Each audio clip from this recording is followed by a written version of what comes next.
Junior NTR political ఎంట్రీపై మాట్లాడారు ఆయన సోదరి సుహాసిని. అవకాశం వచ్చినప్పుడు రాజకీయాల్లోకి వస్తారని, ప్రస్తుతం మాత్రం సినిమాల్లోనే బిజీగా ఉన్నారని అన్నారు ఆమె.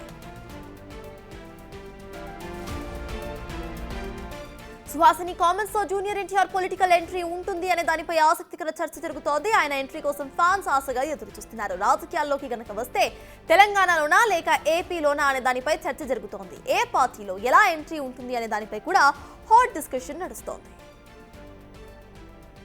ప్రస్తుతానికి ఆయన సినిమా ఫీల్డ్లో బిజీగా ఉన్నారు. తప్పకుండా అవకాశం కలిగినప్పుడు ఆయనే ఎంట్రీ ఇస్తారు. అదే అండి, ఆయన సినిమాల్లో బిజీగా ఉన్నారు. అవకాశం వచ్చినప్పుడు ఆయనే వస్తారు.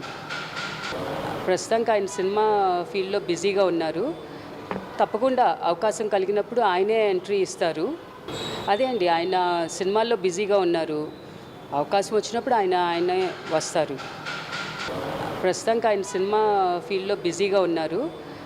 తప్పకుండా అవకాశం కలిగినప్పుడు ఆయనే ఎంట్రీ ఇస్తారు. అదే అండి, ఆయన సినిమాల్లో బిజీగా ఉన్నారు. అవకాశం వచ్చినప్పుడు ఆయనే వస్తారు. జూనియర్ ఎన్టీఆర్ పొలిటికల్ ఎంట్రీపై మాట్లాడారు జూనియర్ ఎన్టీఆర్ సోదరి సుహాసిని. అవకాశం వచ్చినప్పుడు ఖచ్చితంగా పొలిటికల్ ఎంట్రీ ఉంటుందంటూ కూడా ఆవిడ వ్యాఖ్యానించారు. ప్రస్తుతం అయితే సినిమా లైనప్ తో బిజీగా ఉన్నారంటూ కూడా కామెంట్ చేశారు. దీనికి సంబంధించిన పూర్తి updates my associate input editor Ganesh అందించడానికి సిద్ధంగా ఉన్నారు. గణేష్, చెప్పండి, ప్రెసెంట్ సుహాసిని చేసిన కామెంట్స్ ని ఎలా చూడాలి? ఇంతకు ముందు నుండి ఇటు జూనియర్ ఎన్టీఆర్ పొలిటికల్ ఎంట్రీపై ఫ్యాన్స్ ఎంతో ఆతృతగా ఎదురు చూస్తున్నారు. సో ఇప్పుడు ఇటు సుహాసిని ఇచ్చిన స్టేట్మెంట్ తో వాళ్ళకు ఒక పాజిటివ్ స్టేట్మెంట్ అనే కోణంలో మనం ఆలోచించంటారా? ఎందుకంటే జూనియర్ ఎన్టీఆర్ తారక్ రాజకీయ ప్రవేశం కోసం ఇప్పుడు కాదు, చాలా కాలం నుంచి 2009 నుంచి కూడా ఒక ప్రచారం జరుగుతుంది. ఉమ్మడి రాష్ట్రం ఉండగానే జూనియర్ ఎన్టీఆర్ రాజకీయాల్లోకి వచ్చారు. ఆ రోజున విస్తృతంగా తెలుగుదేశం పార్టీ తరఫున ప్రచారం చేశారు. ఆ తర్వాత కొంత ఆయన యాక్సిడెంట్కి గురవడం, ఆ తర్వాత కొంత రాజకీయాలు కొంచెం వచ్చిన పరిణామాలు కొంచెం దూరంగా ఉండడం జరిగింది. కానీ ఎప్పుడు ఏ సందర్భం వచ్చినా జూనియర్ ఎన్టీఆర్ రాజకీయ ప్రస్థానం కోసం జూనియర్ ఎన్టీఆర్ తెలుగుదేశంలో యాక్టివ్గా ఉంటారా లేకపోతే మిగతా పార్టీలోనికి వెళ్తారనేది ఒక అతిపెద్ద చర్చ జరుగుతూ ఉంటుంది. ఇప్పుడు ఆమె తన సోదరి సుహాసిని చేసిన కామెంట్స్ అనేవి మళ్ళీ ఒక కొత్త ఆలోచన కావచ్చు, లేకపోతే జూనియర్ ఎన్టీఆర్ అభిమానులకు కావచ్చు, లేకపోతే మిగతా రాజకీయ పక్షాల్లో ఒక చర్చకి కావచ్చు దారితీసింది. ఎందుకంటే సుహాసిని చేసిన కామెంట్స్ చాలా సీరియస్ కామెంట్స్గా చూడాలి. ఎందుకంటే ఆయన తండ్రి హరికృష్ణకి సంబంధించిన నివాళులర్పించిన సందర్భంలో మీడియాతో మాట్లాడుతూ ఆవిడ ఖచ్చితంగా జూనియర్ ఎన్టీఆర్ రాజకీయాల్లోకి వస్తారు, ఆయన సినిమాల్లో బిజీగా ఉన్నారు కాబట్టి ఆ సినిమాలు బిజీ అయిన తర్వాత ఖచ్చితంగా ఆయన రాజకీయ అరంగేట్రం చేస్తారని చెప్పడం. అంటే ఇప్పటివరకు తెలుగుదేశం పార్టీలో ఆయన సభ్యుడిగా ఉన్నాడా లేదనేది గతంలో ఆయన 2009లో విస్తృతంగా ప్రచారం చేస్తున్నప్పుడు తెలుగుదేశం కార్యకర్తగా నేను ప్రచారం చేస్తున్నానని జూనియర్ ఎన్టీఆర్ తారక్ ప్రకటించారు.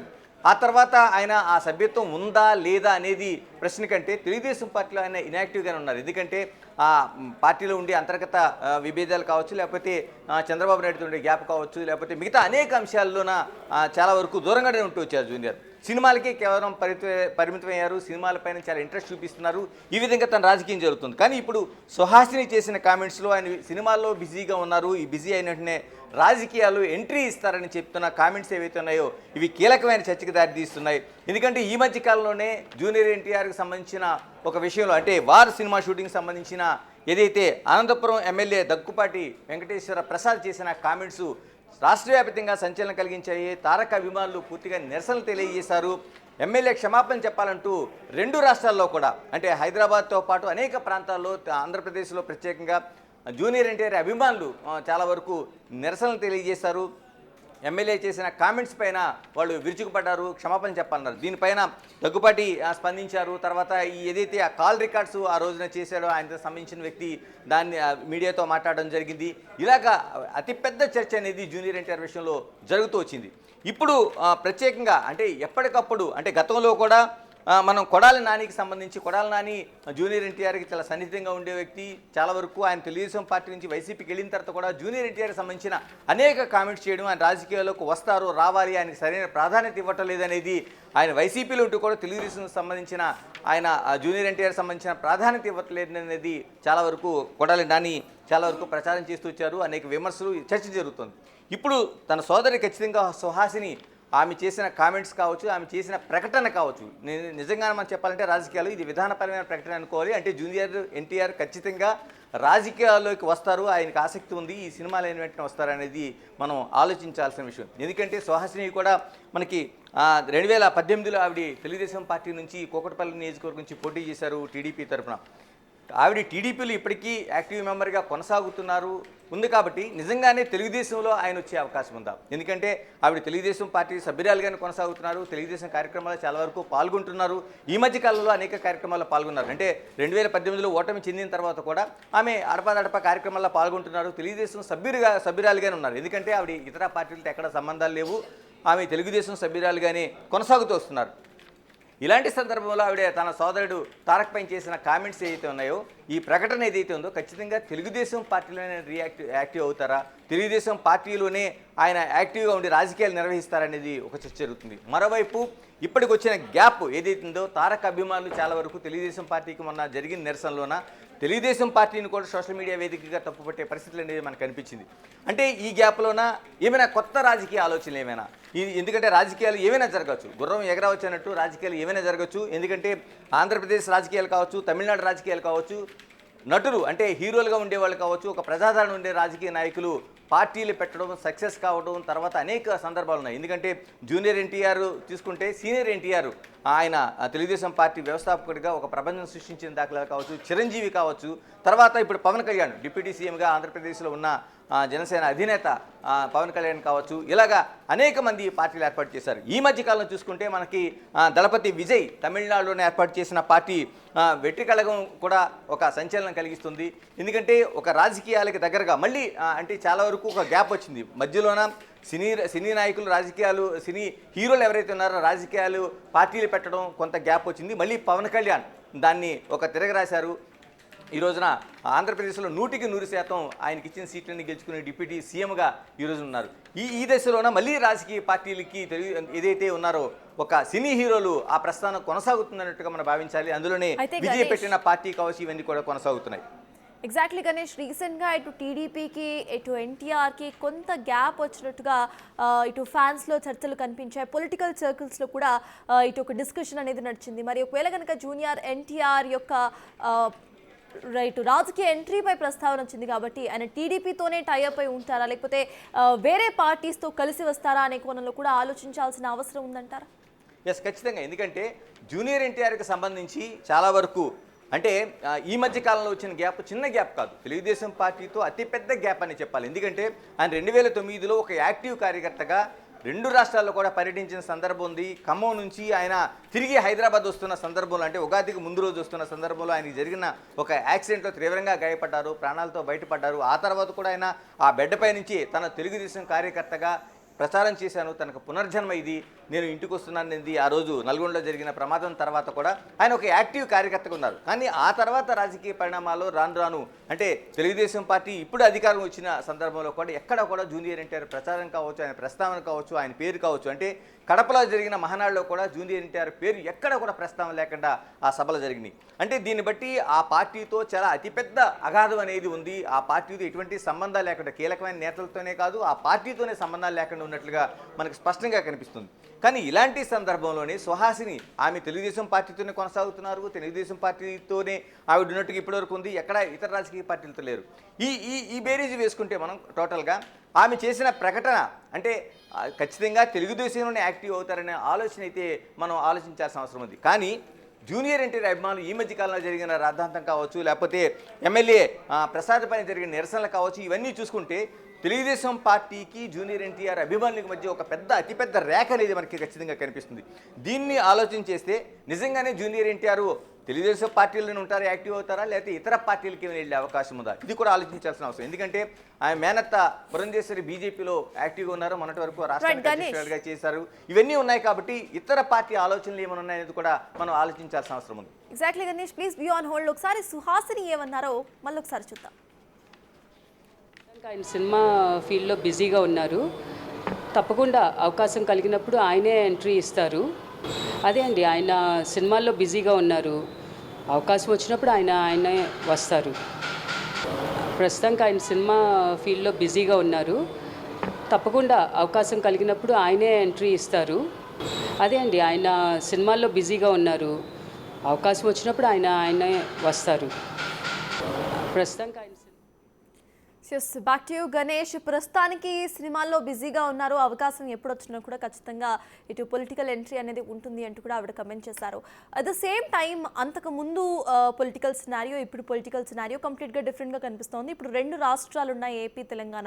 సో ఏపీ నుండి ఆయన ప్రాతినిధ్యం వహిస్తారా, తెలంగాణ నుండి ఆయన ప్రాతినిధ్యం వహిస్తారా అనేది కూడా పొలిటికల్ సర్కిల్స్లో, ఫ్యాన్స్లో మేజర్గా చర్చకు వచ్చే విషయం. సో దాని గురించి అంటే ఎలా ఆలోచించాలంటారు? ఆయన తెలంగాణలో వస్తారా రాజకీయ ఎంట్రీ, ఆర్ఎల్స్ ఏపీలో వస్తారా? సుహాసిని కామెంట్స్ మనం చూస్తే ముందుగా ఆయన సినిమాల్లో బిజీగా ఉన్నారు, రాజకీయాల్లోకి ఖచ్చితంగా వస్తారు అనేది. కానీ ఏ పార్టీ ఏమిటి అనేది చాలా ఇతిమిద్దంగా ఆవిడ మాటలు చెప్పడం జరిగింది. మీరు అన్నట్లు తెలంగాణ, ఆంధ్రప్రదేశ్ రాజకీయాల ఈ రెండిట్లో ఏది ఎంచుకుంటారనేది కూడా నిజంగానే కీలకమైన చర్చ. ఎందుకంటే జూనియర్ ఎన్టీఆర్కి 2 రాష్ట్రాల్లో కూడా, 2 రాష్ట్రాలను కదా, వారి సినిమా తర్వాత ఆయన చాలా వరకు ఇతర రాష్ట్రాల్లో కూడా ఆయన సినిమాలు డబ్బింగ్ అయిన సందర్భాలు ఉన్నాయి, కలెక్షన్స్ కొల్లగొట్టిన సందర్భాలు ఇవన్నీ ఉన్నాయి. కాబట్టి ఆయన ప్రత్యేకంగా తెలుగు రాష్ట్రాలపైన కేంద్రీకరించే అవకాశం ఉంది, ప్రధానంగా ఆంధ్రప్రదేశ్లోనే. ఎందుకంటే ఆయన క్యూ హోల్ అంతా అక్కడే ఉంది. కాబట్టి ఆయన తన తాతగారు రాజకీయాలు చేశారు అక్కడే, చాలా వరకు తండ్రి రాజకీయాలు చేశారు. కానీ ఇప్పుడు ఆయన ఉన్నది బేస్ అంతా కూడా హైదరాబాద్ బేస్లోనే చేశారు. గతంలోన ఏదైతే ఇప్పుడు ప్రకటన చేసిన సుహాసిని కూడా కూకట్పల్లి నియోజకవర్గం నుంచి 2018లో ఇక్కడ నుంచి పోటీ చేశారు, అంటే టీడీపీ తరఫున. అంటే ఇవన్నీ అంటే రాష్ట్ర విభజన తర్వాత కూడా ఆవిడ తెలుగుదేశం పార్టీ తరఫున ఇక్కడ టీటీడీపీగా ఆవిడ పోటీ చేయడం జరిగింది 2018లో. ఇవన్నీ చూసిన తర్వాత నిజంగానే ఒక అతిపెద్ద చర్చ జరగాల్సిన అంశంగా కనిపిస్తుంది మనకి ఇది. ఎందుకంటే ఆయన ఆంధ్రప్రదేశ్ రాజకీయాల వైపే ఎక్కువ మొగ్గు చూపే అవకాశం ఉంది. కానీ నిజంగానే అక్కడ అంత హోల్డ్ ఉందా, లేదంటే ఆయన అదే పేరుతో, ఎందుకంటే తెలంగాణలో తెలుగుదేశం పార్టీకి చాలా వరకు కార్యకర్తలు ఉన్నారు కానీ నాయకులు లేని ఒక లోటైతే కనిపిస్తుంది. ఎందుకంటే ఇది అనేక సందర్భాల్లో మనకి చర్చ జరిగింది. తెలుగుదేశం పార్టీ కూడా ఈ మధ్య కాలంలో చేసిన ప్రకటన కావచ్చు, లేకపోతే మొన్న కడపలో జరిగిన మహాసభలో కావచ్చు, తెలుగుదేశం పార్టీ ఖచ్చితంగా తెలంగాణలోనే మళ్ళీ ఆ పునర్జీవం పొందాలనేది చాలామంది నాయకులు చెప్పారు. ఎందుకంటే ఇక్కడ క్యాడర్ ఉంది, దాదాపు అన్ని జిల్లాల్లో కూడా క్యాడర్ ఉంది. ఈ రోజున చాలా వరకు రాజకీయాల్లో ప్రధానమైన రాజకీయ పార్టీల్లో నడుస్తున్న వాళ్ళందరూ కూడా ఒకప్పుడు తెలుగుదేశంలోన కార్యకర్తలుగాను నాయకులుగాను ఉండే సందర్భాలు వాళ్ళు కొనసాగారు కూడా. ఇప్పుడు అంటే అటు బీఆర్ఎస్ కావచ్చు, కాంగ్రెస్ కావచ్చు, బీజేపీ కావచ్చు, చాలామంది ఉన్నారు. అలాంటి దాంట్లో ఇప్పుడు తెలుగుదేశం పార్టీ కీలకంగా మొన్న మహానాడులో జరిగిన సందర్భంలో ఖచ్చితంగా తెలంగాణలోన ఒక మళ్ళీ తెలుగుదేశం పార్టీ పునర్జీవం పొందాలనేది ఆ వేదిక పైన ఒక ప్రధానమైన తీర్మానం చేశారు. ఈ తీర్మానాన్ని అనుసరిస్తే ఖచ్చితంగా జూనియర్ ఎన్టీఆర్ లాంటి నాయకుడు తెలంగాణ రాష్ట్రానికి అవసరం. వాళ్ళకి నిజంగా అది అయితే పార్టీలో ఇప్పటివరకు ఉన్న విభేదాలు సఖ్యత ఏర్పడడంతో పాటు అటు తెలంగాణలో కూడా తెలుగుదేశం పార్టీకి మరొక హోల్డ్, అంటే ఒక కీలకమైన నాయకుడు వచ్చే అవకాశం ఉంది. ఎందుకంటే జూనియర్ ఎన్టీఆర్కి ఇక్కడ ఇదే హోల్డ్ మీద ఆయన ఉన్నారు, హైదరాబాద్లో ఉంటున్నారు. తెలంగాణలో కూడా ఆయనకి అనేక మంది, వేలాది మంది అభిమానులు ఉన్నారు.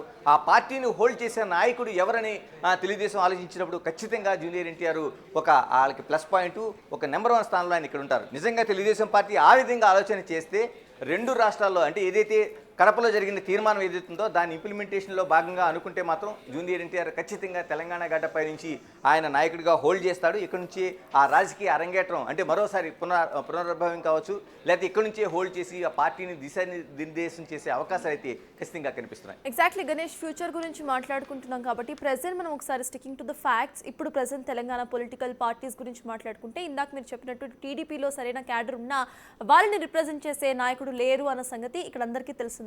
సో ఎన్టీఆర్ గనక ఇక్కడ నుండి ఎంట్రీ ఇస్తే that be a major plus point for TDP అని అనుకోవచ్చు. అంటే మేజర్ పార్టీస్లో ఇప్పుడు వినిపిస్తున్న పేర్లలో తెలంగాణలో టీడీపీ పార్టీ లేదు. సో నెక్స్ట్ టీడీపీ పార్టీ వచ్చే అవకాశం ఉందనుకోవాలా? అంటే ఇప్పటికిప్పుడు పార్టీ అంటే ఇంత ఒక కాంగ్రెస్ వర్సెస్ కాంగ్రెస్ ప్రధానంగా లీడ్ చేస్తుంది, రాష్ట్రంలో అధికారంలో ఉంది. మరోవైపు బీఆర్ఎస్, బీజేపీ, ఈ 3 త్రిముఖ పోటీగా జరుగుతున్న ఆ సందర్భంలోన ఇప్పుడు నిజంగా తెలుగుదేశం వచ్చి నెక్స్ట్ ఎన్నికల్లో అధికారం చేపడుతుంది అనేది మనం నిజంగానే రాజకీయాల్లో అతిపెద్ద ఆలోచన కానీ అతిపెద్ద ఒక మార్పు కానీ చూడాలి. కానీ అంత అవకాశం ఉంటుందని చెప్పలేం. కానీ తెలుగుదేశం పార్టీ పూర్తిగా తెలంగాణలో జీరో అయిపోయింది. ఎందుకంటే ఇక్కడ రాష్ట్ర కార్యాలయం హైదరాబాదులో ఉంది తప్పించి ఎన్టీఆర్ భవనం ఇక్కడ నిజంగానే కార్యకర్తలు ఉన్నా ఇక్కడ రాని పరిస్థితి, నాయకులు వచ్చి ఒక గెస్ట్ హౌస్గా ఉపయోగించుకుంటున్న పరిస్థితి మాత్రమే మనకు కనిపిస్తూ ఉంటుంది. ఎందుకంటే ఎన్టీఆర్ భవన్ అనేది అంటే ఉమ్మడి రాష్ట్రంలో ఒక కీలకంగా నడిపించిన ఒక కార్యాలయం. అలాంటి కార్యాలయం ఈ రోజున కేవలం అక్కడ వచ్చి ముఖ్య నాయకులు వచ్చి చిన్న చిన్న సభలు సమావేశాలు ఏర్పాటు చేసుకోవడం తప్ప మిగతా దేనికి లేదు. ఒకప్పుడు రాజకీయాలకు చక్రం తిప్పిన పార్టీ ఇక్కడి నుంచి టికెట్ల పంపిణీ ఉమ్మడి రాష్ట్రంలోన అంటే రాష్ట్ర విభజన తర్వాత కూడా ఆ స్థాయిలో చేయగలిగిన ఆ కార్యాలయం ఈ రోజున చూస్తే అదంతా వెలవెలిపోతుంది. అలాంటిది ఈ రోజున కార్యకర్తలు చాలా వరకు తెలంగాణ రాష్ట్ర వ్యాప్తంగా చాలామంది తెలుగుదేశం కేడర్ ఉందనేది వాళ్ళు చెప్తున్న మాటే కాదు, చాలా వరకు మనకు కనిపిస్తున్న సందర్భాలు. ఎందుకంటే ఆ పార్టీ హోల్డర్ కీ రోల్లో లేదు కాబట్టి, దాన్ని నడిపించే నాయకులు లేడు కాబట్టి చాలామంది ఇతర పార్టీల్లో ఉండటం, లేకపోతే వాళ్ళ నాయకులు కూడా ఇతర పార్టీలు వెళ్ళిపోవడం అనేక సందర్భాలు ఉన్నాయి. కానీ నిజంగానే అది కానీ జరిగితే జూనియర్ ఎన్టీఆర్ఏ వాళ్ళకి అక్కడ కానీ ఆ నాయకుడిగా వాళ్ళు అనుకోగలిగితే, నిజంగా జూనియర్ ఎన్టీఆర్ దానికి యాక్సెప్ట్ చేయగలిగితే, ఇప్పుడు ఈ రోజు సుహాసిని చెప్పిన మాటలు సినిమాలు బిజీ అయిపోయిన వెంటనే రాజకీయాల్లోకి వస్తారనేది అది తెలంగాణ బేస్డ్ అయితే మాత్రం తెలుగుదేశం పార్టీ ఉన్న పార్టీలతో మళ్ళీ ప్రధానంగా పోటీపడే ఒక ప్రధానమైన పార్టీగా మనం చూడాల్సిన అవసరం ఉంటుంది. Ganesh, finally according to your analysis, present ఎన్టీఆర్ని మనం చూస్తే ఆయన బిజీగా ఉన్నారు మూవీస్తో, అండ్ ఆయనకు ఒక ఫ్యాన్ బేస్ కూడా ఎక్కువగా కనిపిస్తోంది పాన్ ఇండియా వైడ్. సో ఆయన ఇటువంటి పీక్ స్టేజ్లో పొలిటికల్ ఎంట్రీ ఇచ్చే అవకాశం ఉందనుకోవాలా? మీ అనాలిసిస్ ఏంటి? ఖచ్చితంగా, ఎందుకంటే ఇది ఇప్పటిదే కాదు, ఆయనకి ఇంకా పీక్గా ఉండే టైంలో, అంటే ఆయన వచ్చిన వరుస విజయాలు వస్తున్న దశలో కూడా 2009లో ఆయన ఒక పీక్ దాంట్లో ఉన్న సందర్భంలో కూడా తెలుగుదేశం పార్టీ కోసం ఆయన సినిమా షెడ్యూల్స్ అన్ని పక్కన పెట్టి ఆయన ఆ రోజున యమదొంగ లాంటి ఒక సూపర్ డూపర్ సినిమాల్లోన చాలా పైకి దూసుకెళ్ళిపోతున్న సందర్భంలో కూడా ఆయన దాన్ని అంతా పక్కన పెట్టి కాకి దుస్తులు ధరించి, ఎందుకంటే తాతగారు పోలికలతో సీనియర్ ఎన్టీఆర్ పోలికలతో ఉన్న ఒక నటుడిగా ఆయన, ఎందుకంటే కుటుంబం అంతా ఆ విధంగానే ఉంటుంది ఆయనకి, అందుకని ఆ పేరు కూడా జూనియర్ ఎన్టీఆర్గా సీనియర్ ఎన్టీఆర్ నామకరణం చేశారంటారు. ఇలాంటిది ఆయన తాతగారు ఏదైతే ఆ రోజున పార్టీ 80వ దశకంలో తెలుగుదేశం పార్టీ ఆవిర్భావంలో కాకి దుస్తులు ధరించి ఒక రాష్ట్రం అంతా ఉమ్మడి రాష్ట్రంలో ప్రచారం చేసి ఒక ప్రపంచంలో పార్టీని నిలబెట్టారో అదే సూచనగా చేస్తూ ఆయన కూడా కాకి దుస్తులు ధరించి ఆ రోజున మొత్తం రాష్ట్రం అంతా ప్రచారం చేశారు, అంటే ర్యాలీలు నిర్వహించారు. ఇన్ని చేస్తున్న సందర్భంలో నేను అంతకుముందు చెప్పినట్టు 2009లో జరిగిన యాక్సిడెంట్లో ఖమ్మం నుంచి చూస్తూ తిరిగి వస్తుండగా నల్గొండ జరిగిన యాక్సిడెంట్లో ఆయన గాయపడడం, ఆ తర్వాత కొంత దూరం కావడం ఇలా జరిగింది. అంటే జూనియర్ ఎన్టీఆర్కి 2009లోనే, అంటే మనం దాదాపుగా ఎంత ముందు, అంటే రాష్ట్ర విభజనకు ముందే ఆయనకు ఆలోచన ఉంది, రాజకీయాల్లోకి వచ్చే అవకాశం ఉందనేది ఆ రోజున ఉంటే ఆయన అభిప్రాయం స్పష్టమైంది. అందుకనే రాజకీయాల్లోకి సినిమాలు అనేవి చాలా వరకు కొంత దూరం ప్రయాణించిన తర్వాత, అంటే జూనియర్ ఎన్టీఆర్ ఏమి ఈ నిన్న మొన్న వచ్చిన హీరో కాదు, ఆ విజయాలు చూసినవాడు, చాలా పాన్ ఇండియా స్థాయిలో అనేక సినిమాలు నటించినవాడు. కానీ ఏదైనా సరే పార్టీకి ఆ రోజే అంత కీలకంగా ఇంపార్టెన్స్ ఇచ్చారంటే, ఈ రోజున నిజంగా సుహాసిని చెప్పిన మాటల్లో కానీ ఆయన ఉంటే ఈ సినిమాలు బిజీ అయిపోయిన తర్వాత రావాలనుకుంటే ఆయన ఖచ్చితంగా వచ్చే అవకాశం 100% ఉంది. Yes, thank you Ganesh.